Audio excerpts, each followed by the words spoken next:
Hello there people, my name is Maz and I just finished watching the Book of Boba Fett. So how was it? It was pretty decent, like it started off pretty slowly, like episodes 1 and 3 weren't great, but it really picked up after that. It almost felt like 2 shows or 2 seasons, with episode 5 being the clear shift, if you know what I mean. I will be going into spoilers by the way, as it's a series and not a movie, so you've probably had more time to watch it or you don't really care. Speaking of spoilers, the best episodes of the Book of Boba Fett ironically didn't have Boba Fett in it because Mando came back in episodes 5 and 6.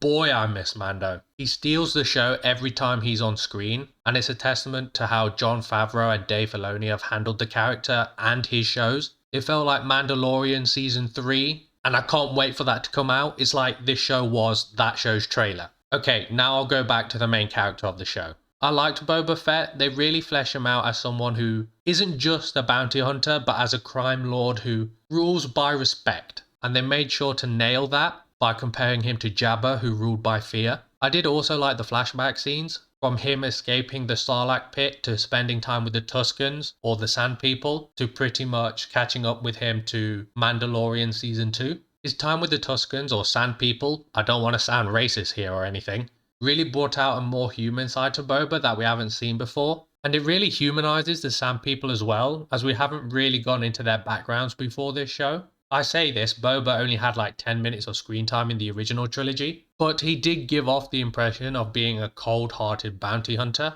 So I do like the progression the character made throughout the series. There was one issue I had with the character though. It may sound silly, but I think he had his helmet off too much of the time. Temuera Morrison is a decent actor, but I don't think he's leading man material, if you know what I mean. So I think there were moments in the show that would have benefited more if he had the helmet on. Like he even had some action sequences without the helmet. Fennec Shan was also great. The chemistry she had with Boba was nice. Not in a romantic way or anything, but as a good advisor or second in command. And she's still a badass too, with a touch of villainy. Okay, maybe not villainy, but money focused, let's just say. The show used fan service to perfection. I think almost to the level of Spider-Man No Way Home. Though some people think it almost became Star Wars the show in episodes 5 and 6 because he barely appeared in them. But I think it works because Boba is the one that links most of them all together. For example, bringing in Mando works because of season 2 of The Mandalorian. Having Cad Bane appear in live action for the first time works because he was Boba's mentor. Though the biggest appearance didn't play much into the story.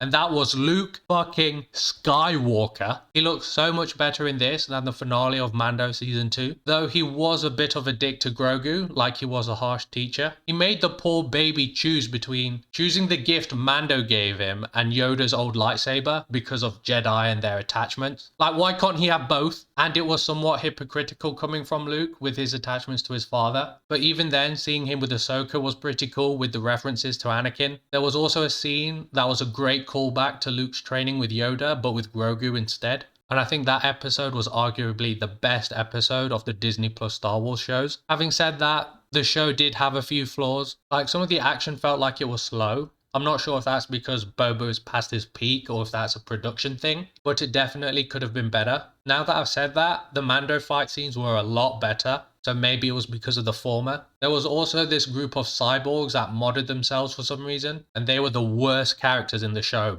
by far. They just look stupid, their bikes look stupid. It looked like a brightly coloured modded Vespa from like the 60s or the 70s. They even had this chase scene where it looked so slow. It was the least exciting chase scene I have ever watched. So it's fair to say that I didn't like them. Overall, the show started pretty slowly, but then really hit its stride after episode 4. And the episodes were a decent length too, except for the first episode. That was barely half an hour. Like, I'll get into it, and then the episode just finished. But I feel like it needed 1 or 2 episodes to get on the Mandalorian level. Like 1 episode dedicated to present day Boba just being a badass by himself. The show was still enjoyable and I had fun with it, though I could see some reasons why people might not have liked it. So if I had to give it a rating, it would be like a 6.5 or 7 out of 10. If season 2 happens, I would like to see Boba as the crime lord and see how things are under him, but we shall wait and see. If you like my review, please like and subscribe. It is greatly appreciated, and I shall see you next time, and peace.